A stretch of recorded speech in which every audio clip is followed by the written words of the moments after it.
독방의 영토 안양교도소 1970년 9월 1971년 2월 객관적 달성보다 주관적 지향을 동생에게 오랜만에 띄운다. 그동안 편지를 보내고 싶었지만 무어라 할 말이 없다. 입을 열고 싶지 않은 마음이야 지금도 마찬가지다. 별로 즐거운 이야기가 없기도 하려니와 설령 즐거운 것이라 하더라도 내가 그렇게 받아들이지 않을 것이기 때문이다. 지금으로서 내가 내게 해두고 싶은 말은 나를 불행한 형으로 간주하지 말아달라는 것뿐이다. 독방은 강한 개인이 창조되는 영토이다. 방 하나 가득한 중압, 그 한복판에 정좌하여 호흡을 조섭하면 둥실 몸이 뜨는 무중력의 순간이 있다. 무중력 상태. 이것은 10원짜리 만원 버스에서도 쉽게 얻던 체험이지만 불시에 달려드는 비감도 부력을 받으면 흡사 월면 보행처럼 희극적이다. 연말이 새해가 다가왔다.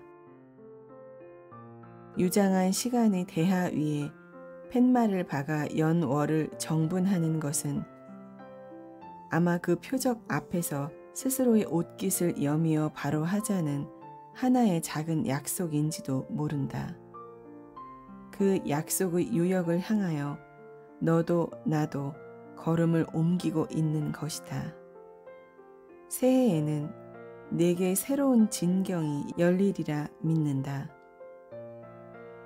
형님의 결혼에 대하여 내가 몇 가지 객관적 조건에 있어서 불만을 가지고 있는 듯한 인상을 받았다. 그러나 나는 인간을 어떤 기성의 형태로 이해하는 것은 옳지 않다고 생각한다.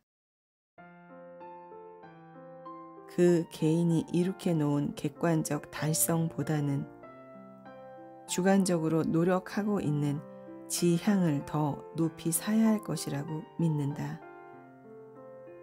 왜냐하면 너도 알고 있듯이 인간이란 부단히 성장하는 책임 귀속적 존재이기 때문이다. 더구나 인간 관계는 상대적 성격이 강하게 나타나는 일종의 동태 관계인 만큼 이제부터는 그것의 순화를 위하여 내 쪽에서 긍정적인 노력을 경주해야 될 것이다. 1970년 10월 한 폭이 키 작은 풀로 서서 대전교도소 1971년 2월 1986년 2월 형님의 결혼 형님께 형님의 결혼은 저에게도 무척 기쁜 일입니다. 그러나 지금의 제가 할 수 있는 유일한 일은 다만 한 장의 엽서를 드리는 것입니다. 저는 이 한 장의 엽서를 앞에 놓고 허용된 여백에 비해서 너무나 많은 생각에 잠시 아픈 마음이 듭니다. 이 아픔은 제가 처하고 있는 상황의 표출인 동시에 또 제가 부상해 볼 수 있는 기쁨이 상한이기도 합니다. 이는 형님의 결혼식에 결석한 동생이 뒤늦게 엽서를 적음으로써 처음으로 느끼는 그런 아픔이 아닙니다. 이것은 서울의 외곽, 비탈진 세가를 살아오면서도 내내 격려하고 격찬해 주시던 일체의 배려에 생각이 뻗칠 때마다 형이라는 일상의 이미지를 넘어서 농밀한 감정을 비집고 올라오던 뜨거운 회한인 것입니다. 제가 수영 생활을 통하여 새로이 지니게 된 습관이 있다면 그것은 흡사 시타르타의 그것처럼 동일한 문제를 여러 차례에 걸쳐 거듭 생각하는 버릇입니다. 어머니, 아버지를 비롯하여 형님과 동생, 그리고 제가 겪었던 많은 사람들을 곰곰이 생각해 보는 것입니다.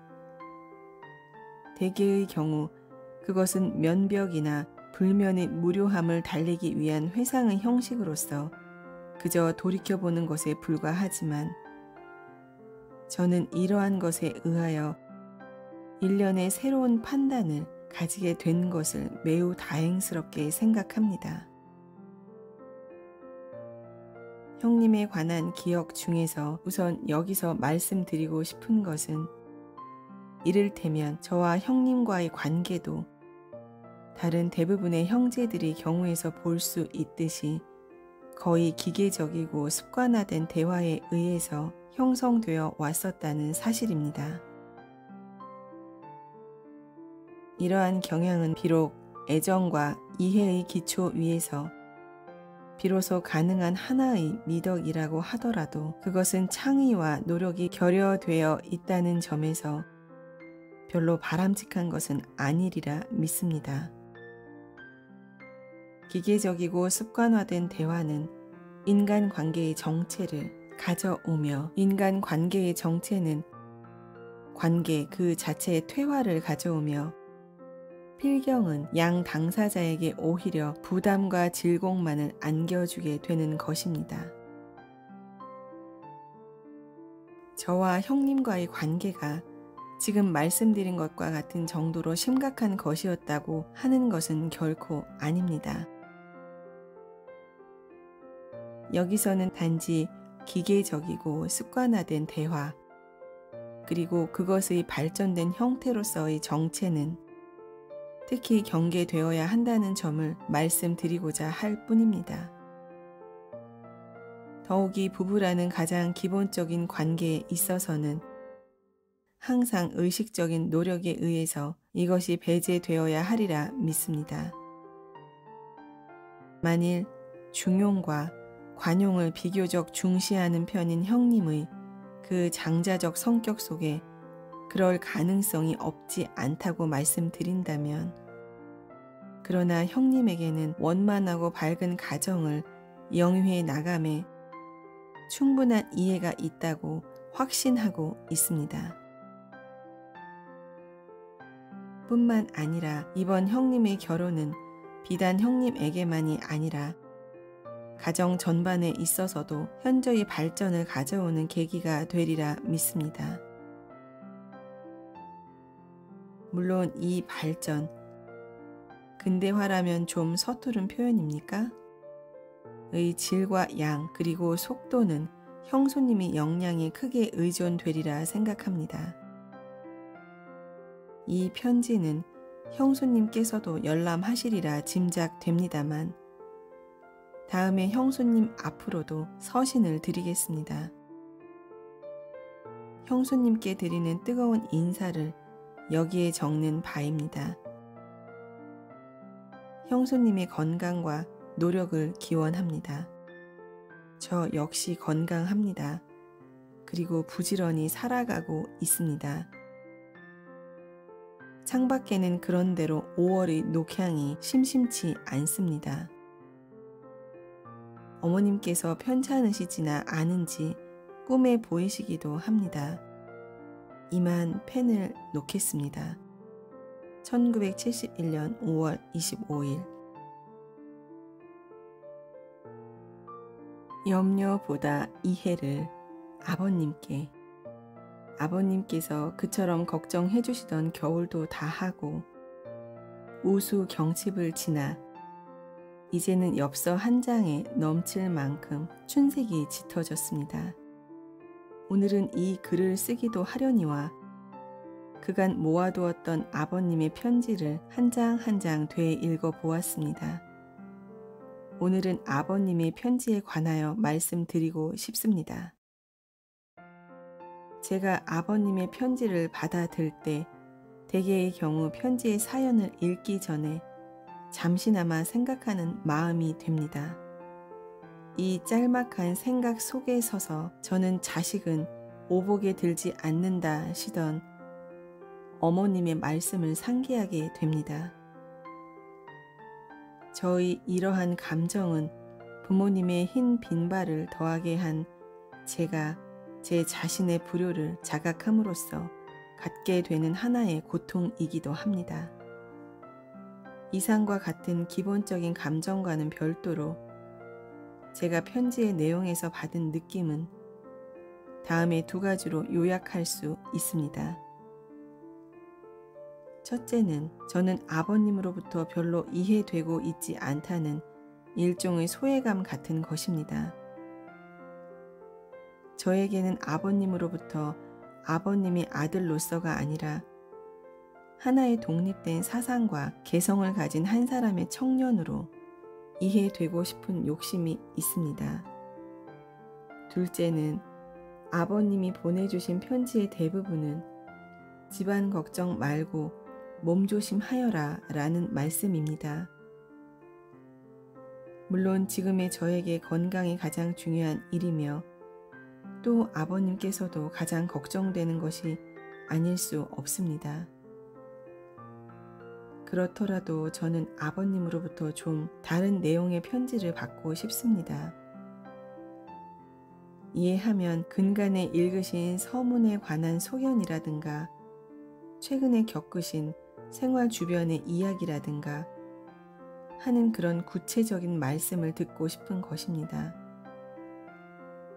염려의 편지가 대화의 편지로 바뀌어진다면 저는 훨씬 가벼운 마음으로 아버님의 편지를 받을 수 있을 것 같습니다.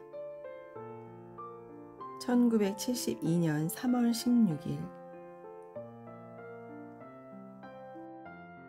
부모님의 일생 어머님께 영석이가 이제 집에 있어서 좀 덜 적적하시리라 생각됩니다. 연로하신 부모님만을 세가에 둔 채 큰 아들은 딴집살이를 가고 둘째 아들은 감옥살이를 하고 셋째 녀석은 직장살이로 또 어머님 곁을 떠났으니 세 아들이 모두 떠나버린 형국이 되었습니다. 그 위에 출가하여 이미 외인이 된 누님들의 일까지 아울러 생각해 보면 부모님의 일생이란 결국 아들, 딸을 길러서 어디에다 빼앗기는 과정에 불과한 것이 아닌가 생각됩니다. 지척에서 조석으로 부모님을 모시고 있는 경우라 할지라도 치마 끝에 매달리는 어린 시절과는 달리 점차 장성에서 성인이 되어감에 따라 부모의 영향권을 벗어나 버린다는 점에서 이 경우 역시 아들을 빼앗긴 것과 별로 다를 바 없을 것입니다. 제가 이러한 말씀을 드리는 것은 다른 사람이 예를 들어 저를 변호하려 함이 아닙니다. 다만 자기 스스로를 옳게 세워가는 길이 곧 효의 도라고 말씀드리던 제가 어머님의 이해를 받지 못한 채 지금의 처지에 이른 데에 우뚝 생각이 멈추었기 때문입니다. 입추의 이은 어제 오늘의 비 뒤끝은 흡사 가을 기색입니다. 그동안 더위를 피하느라고 책을 피해 왔습니다. 이를테면 피서로 피서해온 셈입니다. 하기는 평소에도 독서보다는 사색에 더 마음을 두고 지식을 넓히는 공부보다는 생각을 높이는 노력에 더 힘쓰고 있습니다. 은하의 물결 속 드높은 별 떨기처럼 보내주신 대학 중용은 정독하고 있습니다. 처칠의 2차 대전사는 당분간 더 읽지 않을 생각입니다. 이 3권은 제가 필요하면 말씀드리겠습니다. 좀처럼 상심하시지 않는 어머님, 더 강한 어머님이 되어 주시길 바라면서 오늘은 이만 그치겠습니다. 1972년 8월 10일 아버님의 건피를 기원하며 아버님께 사명당 관계 자료를 정리 집필하고 계신다는 아버님의 편지는 저에게 여간 자랑스럽고 흐뭇한 소식이 아닐 수 없습니다. 저는 아버님의 그 원고가 한 권의 훌륭한 책으로 출간되기 원할 뿐 아니라 저도 그 작업 과정에 어떤 형식으로든 참여하고 싶은 생각이 간절해집니다. 더욱이 지금처럼 불효한 처지에 있는 제가 조금이나마 아버님을 도울 수 있게 된다면 그것은 참가의 의의를 넘어서 제게 참으로 근사한 일이 아닐 수 없습니다. 그래서 며칠 곰곰이 생각에 젖어보고 다음과 같은 참여 방법을 생각해 내었습니다. 첫째, 그 책의 제호를 제가 써드렸으면 하는 것입니다. 제호에 관한 이야기라면 저는 우선 아버님의 전번 저서인 발음사전의 제호를 제가 썼다는 사실을 상기시켜 드리고 싶습니다. 물론 이것은 발음사전의 제호가 썩 훌륭하다든가 또는 무슨 연고권이나 그때의 공로에 은근히 기대어 보자는 심사가 전혀 없다고 한다면 이것은 오히려 덜 솔직한 태도인지 모르겠습니다만 저로서는 이러한 과거의 일보다 그때보다 조금은 더 필체가 유려해졌고 조금은 더 안목이 높아졌다는 현재의 사실을 고려해 주실 수 있지 않을까 하는 그런 심정입니다. 둘째, 아버님의 원고를 제가 일독하였으면 하는 것입니다. 이것은 아버님의 글 속에 혹시 사회과학적 논리가 일실된 곳이 있지 않는가? 그래서 논리의 비약이나 근거가 충분치 못한 결론이나 꼭 필요한 분석이 행하여지지 않고 있는 곳이나 반대로 논지에서 벗어난 논의가 한동안 계속되는 곳이 있지 않는가 등등을 살펴봄으로써 논리의 골격이 좀 더 반듯하도록 보완할 수 있으리라고 생각하기 때문입니다. 그리고 다소 지엽적인 문제이긴 합니다만 제 생각에 아버님의 문장은 대체로 너무 길고 표현이 늘 직설적이고 속도가 지나치게 완만한 경향이 있다고 믿고 있는데 이런 점들도 아울러 퇴고될 수 있으리라 생각합니다. 그러나 제가 가장 마음이 쓰이는 곳은 지금까지 말씀드린 제호의 서체나 논리의 곡직이나 표현상의 기교에 앞서 아버님의 소위 역사적 사실에 대한 인식 방법의 문제입니다.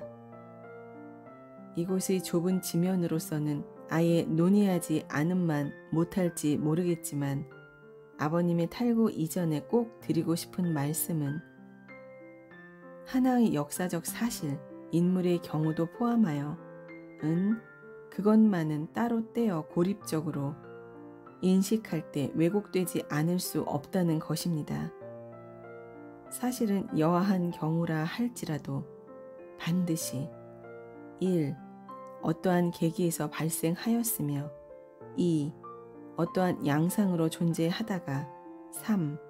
어떠한 방향으로 발전해 갔는가 하는 역사적 관계 내에서 파악되어야 하는 동시에 또 그것을 당시의 사회 구조, 당시의 가치 기준에 조응시켜 당시의 사회 구조가 갖는 필연적 한계를 늘 그것의 인식 기초로 삼아야 한다는 사실입니다. 물론 사명당에 대하여 거의 상식적인 견해마저 허술한 제가 무엇라고 말씀드릴 수 있겠습니까만 적어도 사명당의 우국적 면모나 종교적 근엄성 때문에 그의 사적 및 사회적 한계나 그 단소가 간과되는 일이 있어서는 안 되리라고 믿습니다. 아무튼 지금으로서는 저희 간절한 생각과는 관계없이 과연 제가 어떤 형식으로 또 어느 정도로 아버님을 도와드릴 수 있을는지 거의 알 수 없습니다. 아무쪼록 아버님의 건피를 기원하여 맞이하는 바입니다. 1972년 9월 24일 아버님의 사명당 연구. 아버님께 어제 아버님의 서신 받았습니다. 그리고 우송해 주신 신문은 다행히 열독이 허가되어 아버님의 글을 읽어 보겠습니다. 무엇보다 아버님께서 몹시 바쁘시다니 참 다행스럽게 생각됩니다. 사명당 관계 자료는 계속 모으고 계시리라 믿습니다만 특히 김응서 장군에 관한 것을 자세히 수집할 필요가 있으리라 믿습니다. 김응서는 일병의 한국 고승에 대한 외경을 이용하여 승병의 걸기가 크게 효과 있으리라는 것을 먼저 주장하였을 뿐 아니라 행주대첩, 평양 탈환 등의 군사적인 역할을 비롯하여 고니시 유키나가와 가토 기요마사 간의 알력을 이용하여 적의 내부를 전략적으로 약화시키는가 하면 임난 후에는 만포진의 만호로 있으면서 중국의 정세, 특히 명청에 대한 정확한 정세를 보고하여 광해군의 외교 정책을 성공적으로 이끌었던 점 등 그의 역량과 역할은 다대하였던 것으로 연구되고 있습니다. 특히 사명당에게 대하여는 항상 그 전략적 지침을 제시한 것으로도 알려지고 있습니다. 아직 원문 해독에는 부족을 느끼고 있습니다만 중국 철학사는 꾸준히 읽고 있습니다. 비록 그 표현이 단조하기는 하지만 근대 사상의 맹아와 그 뿌리가 역력히 보이는 듯 합니다. 아버님께 부탁드린 소사전은 천천히 구하시는 대로 보내주시기 바랍니다. 전에도 말씀드린 바와 같이 저는 많은 것을 읽으려고 하지는 않습니다. 오히려 많은 것을 버리려고 하고 있습니다. 어머님께서도 평안하시길 빕니다. 형님 영석이 모두 건강하리라 믿습니다. 오늘은 이만 그치겠습니다. 1973년 5월 25일. 생각을 높이고자 아버님께 지난번 보내주신 편지와 약, 운동화 모두 받았습니다. 액티피드를 복용하고 프레마이신 연고를 발랐더니 거의 완치된 것 같습니다. 그러더라도 계속 치료하고 있습니다. 코 안이 충혈되면서 조금씩 허는 정도의 극히 가벼운 병세입니다. 염려하시지 않기 바랍니다. 몸 건강히 잘 지내고 있습니다. 춘례 불사춘, 아마 윤사월 때문에 이렇듯 봄이 느린지도 모르겠습니다. 그러나 저희들은 벌써 겨울철이 두꺼운 털 네이드를 벗어서 세탁해두고 한결 가벼운 마음으로 책을 마주하고 있습니다. 기경 여기종 시환 도가서 문득 고인의 시구가 생각납니다. 저는 전에도 말씀드렸듯이 결코 많은 책을 읽으려 하지 않습니다. 일체의 실천이 배제된 조건 하에서는 책을 읽는 시간보다 차라리 책을 덮고 읽는 바를 되새기듯 생각하는 시간을 더 많이 가질 필요가 있다 싶습니다.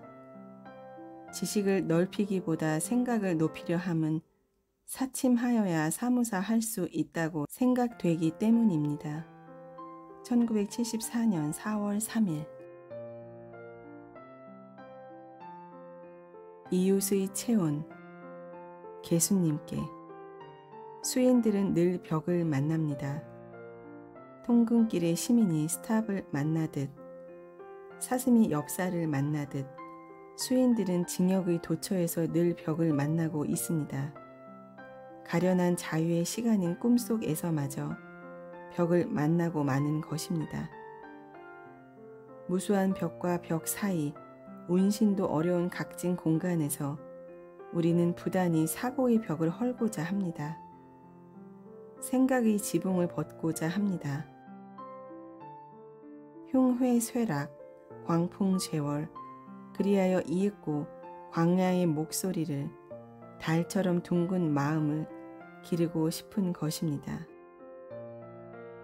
아버님의 서한에 6년 내의 혹한이라고 하였습니다만 그런 추위를 실감치 않았음은 웬일일까. 심동의 빙한, 온기 한 점 없는 냉방에서 우리를 덮어준 것은 동료들의 체온이었습니다. 추운 사람들끼리 서로의 체온을 모으는 동안 우리는 냉방이 가르는 벗의 의미를, 겨울이 가르치는 이웃의 체온을 조금씩 조금씩 이해해 가는 것입니다. 이제 입춘도 지나고 머지않아 강물이 풀리고 다사로운 춘풍에 이른 꽃들이 필 무렵 겨우내 우리의 몸속에 심어둔 이웃들의 체온이 송이송이 빛나는 꽃들로 피어날는지 인정은 꽃들의 웃음소리. 구정 때 보낸 편지와 영치금 잘 받았습니다. 염려하는 사람이 한 사람 더 늘었다는 기쁨은 흡사 소년들의 그것처럼 친구들에게 자랑하고 싶고 보이고 싶고, 재수와 시숙의 사이가 어려운 관계라고들 하지만 그것은 우리 시대의 것이 아니라고 믿습니다.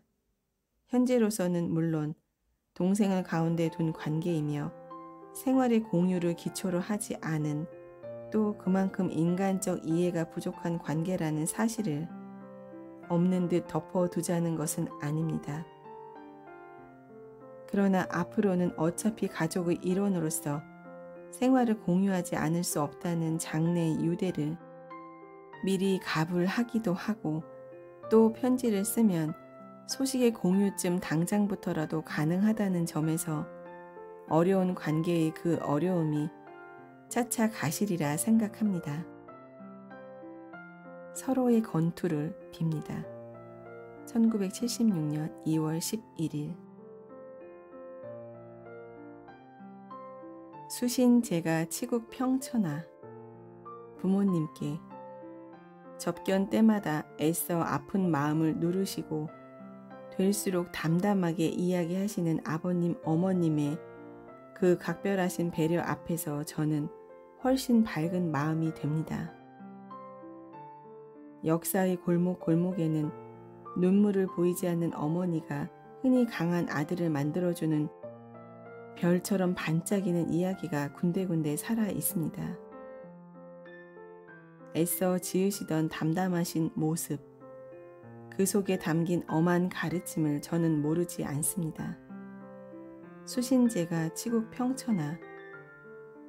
이 대학의 장구의 진위는 그 시간적 순차성에 있지 않고 오히려 그 각각의 상호 연관성, 그 전체적 통일성에 깊은 뜻이 있으리라고 생각됩니다. 제가 바깥의 수신을 생각할 수 있겠습니까? 있다면 그것은 수신이 아니라 기실 소승의 목탁이거나 아니면 한낱 이기의 소라껍데기에 불과한 것이 아니겠습니까? 치국 앞선 제가란 결국 부옥의 맹경과 그 높은 담장을 연상케 합니다. 평천하를 도외시한 치국, 이것은 일제의 침략과 횡포를 그 본보기의 하나로 하고 있는 것입니다. 제비가 날아오니 봄이 되는 것이 아니라 봄이기 때문에 제비가 날아오는 것일 터입니다. 병중지빙이 세모를 이끄는 것이 아니라 세모의 한기가 빙을 만든다는 그 명백한 이치를 상기하며 저는 이따금 대학, 장구와 함께 효경의 효지 시종 구절을 묵송해 봅니다. 1976년 5월 3일.